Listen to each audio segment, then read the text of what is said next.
Assalamualaikum warahmatullahi wabarakatuh.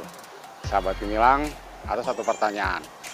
Apakah mungkin Indonesia bisa melaju ke pentas dunia? Tentu saja sangat mungkin. Dan saya optimis.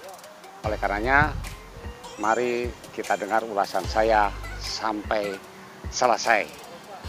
Nah, sahabat Gemilang, sejatinya sudah lama saya pesimis dengan perkembangan persepak bolaan Indonesia karena kita sudah tahu seperti apa kualitasnya, sehingga jangankan melaju ke Piala Dunia atau Piala Asia, untuk Asia Tenggara saja kita sudah terseok-seok.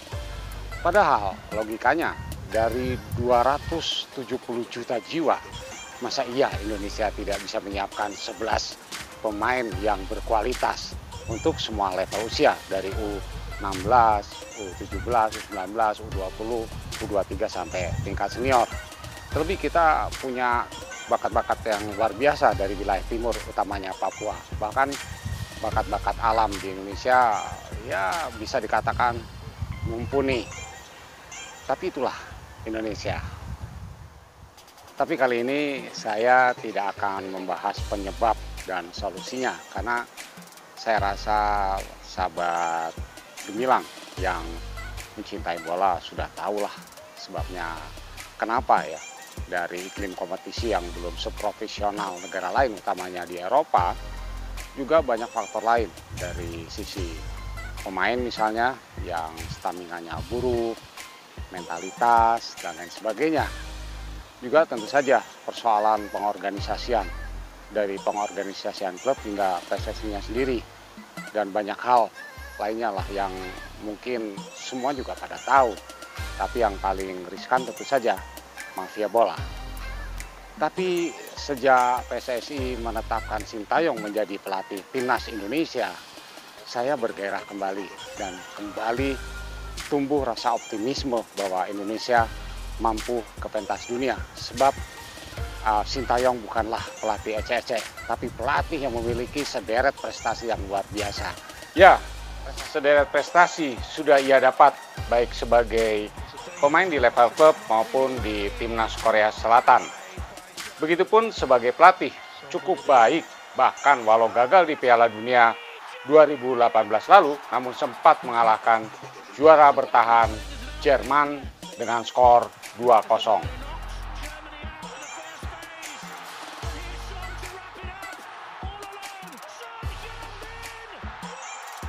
Tanda-tanda timnas Indonesia membaik, walau program latihannya belum menyeluruh karena terhambat oleh latihan fisik, namun sudah terlihat ketika bisa menahan timnas Arab Saudi 3-3 setelah sebelumnya tertinggal 3-0, hingga kemudian bisa mengejar ketertinggalannya hingga berakhir imbang.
Disusul menang 2-1 lawan Qatar dan 1-1 pada pertandingan kedua.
Kemudian menang 1-0 atas klub besar asal Kroasia Dinamo Zagreb lewat pertandingan yang cukup ketat.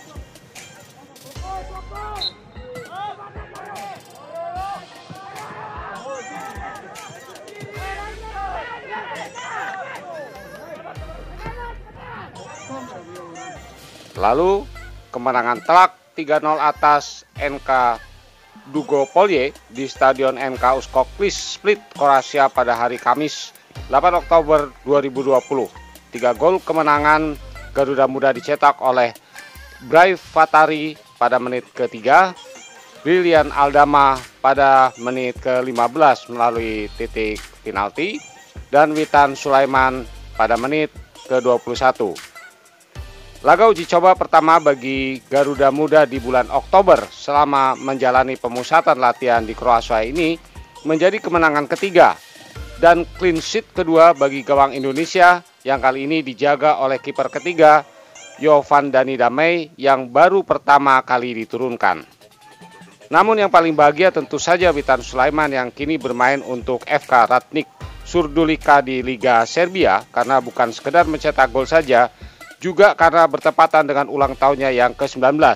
Sayangnya, kemenangan manis dan hari bahagia Witan harus dinodai permainan keras lawan yang mengharuskan Muhammad Supriyadi dan Bagas Kava dipandu keluar lapangan dan diganti pemain lainnya.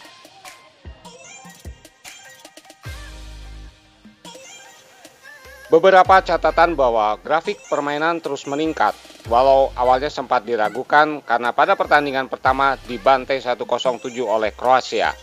Nampak pula stamina, rasa percaya diri, dan daya juangnya yang semakin baik. Lalu, siapa pelatih berusia 50 tahun yang kini sedang menukangi timnas Indonesia? Ya, dia adalah Sintayong, pelatih berbakat berkebangsaan Korea Selatan, yang ditugasi bukan hanya melatih timnas senior saja, tapi juga diminta untuk membantu timnas Indonesia U16 dan U19 yang berkiprah di Piala Asia U19 serta U19 2021. Lalu membantu pembentukan timnas U20 untuk Piala Dunia U20 2021 di Indonesia, serta membantu timnas Indonesia U23 untuk SEA Games 2021. Sintayong yang dikontrak untuk menjalani program jangka panjang dengan kontrak 4 tahun ini diharapkan dapat membangun kekuatan timnas yang kembali disegani Asia. Sintayong yang dibantu asisten yang ia bawa dari Korsel selain asisten lokal lahir pada saat video ini ditayangkan, yakni 11 Oktober 1970. Sebelum menjadi pelatih, ia berkarir sebagai pesepak bola profesional dari tahun 80-an hingga akhir 1997. Ia pernah membela Ilhwa Songnam FC, Queensland Roar FC, hingga Brisbane Roar FC. Ia membela timnas Korea Selatan U17, U20, U23 hingga senior. Saat itu posisinya sebagai gelandang serang. Sebagai pemain, Sintayong banyak mendapat gelar bersama klubnya hingga penghargaan individu. Ia pernah membawa Ilhwa Songnam FC juara Liga Champion Asia 95. Ia pun pernah menjadi top skor K-League tahun 1996 dan pemain muda terbaik K-League tahun 1992. Ia juga pernah merasakan bermain melawan tim-tim asal Indonesia. Klub pertama yang dihadapi ialah Pelita Jaya pada tahun 94-95. Dalam 2 pertandingan itu, Ilhwa Songnam FC menang agregat 5-1 setelah menang 1-0 di leg pertama dan 4-1 di leg kedua. Musim berikutnya giliran Persib Bandung yang dikalahkan Ilhwa Songnam 5-2 dan dari 5 gol Songnam itu dicetak Sintayong di menit ke-19. Kemenangan atas Persib membuat Songnam lolos ke semifinal sebagai juara grup Asia Timur yang berujung pada gelar juara Liga Champion Asia 1995-1996. Klub Indonesia yang dihadapi oleh Sintayong adalah Persik Kediri. Bermain di Liga Champion 2004, Persik Kediri berada satu grup dengan Songnam FC di grup G, dan di Liga pertama di Stadion Brawijaya, Persik tumbang 1-2 dari Songnam. Sedangkan di leg kedua, Songnam pesta gol ke gawang Persik dengan menang telak 15-0. 1 dari 15 gol itu dicetak oleh Shin Tae-yong. Setelah pensiun dari pemain pada tahun 2005, Shin Tae-yong memutuskan menjadi pelatih. 3 tahun kemudian, setelah pensiun ia menjadi pelatih Ilhwa Songnam FC. Ia berhasil membawa Ilhwa Songnam FC menjadi juara Liga Champion Asia 2009-2010.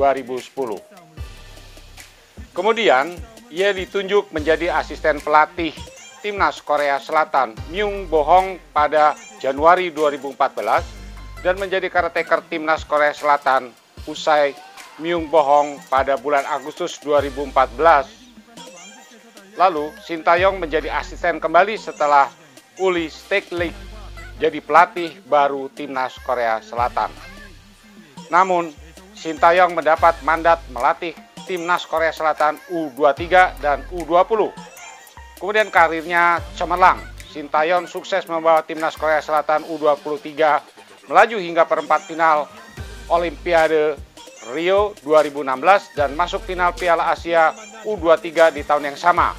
Di level U20, Shin Tae-yong membawa Timnas Korea Selatan U20 hingga ke babak 16 besar Piala Dunia U20 2017. Pada Juni 2017, Korea Selatan memutuskan memecat Uli Steklik karena hasil buruk di kualifikasi Piala Dunia 2018 zona Asia. Saat itu Korea Selatan nyaris tidak lolos dengan menyisakan 2 laga sisa.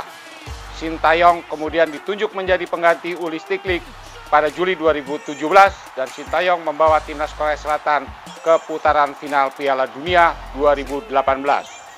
Tugas berat menanti Shin Tae-yong membawa Timnas Senior Indonesia bangkit dari kualifikasi Piala Dunia 2022 dan Piala Asia 2023. Tentu saja membentuk Timnas Indonesia U20 untuk Piala Dunia U20 2021, di mana Indonesia menjadi tuan rumah. Ya, semoga saja di bawah kepelatihan Shin Tae-yong, kali ini Indonesia bisa kembali berprestasi, bisa kembali membanggakan, dan bisa kembali disegani di Asia. Dan tentu saja di tahun depan 2021 ketika Piala Dunia U20 diselenggarakan di Indonesia, Timnas kembali bisa berbicara banyak dan berprestasi setinggi mungkin, insya Allah. Oleh karenanya, mohon doanya dan dukungan dari seluruh insan bola di seluruh Indonesia. Satu hal lagi, hari ini pun bertepatan dengan hari lahirnya Shin Tae-yong. Selamat ulang tahun Coach Shin Tae-yong. Semoga Anda berhasil membawa Indonesia ke pentas dunia. Saya Wawi Sultano, wassalamualaikum warahmatullahi wabarakatuh.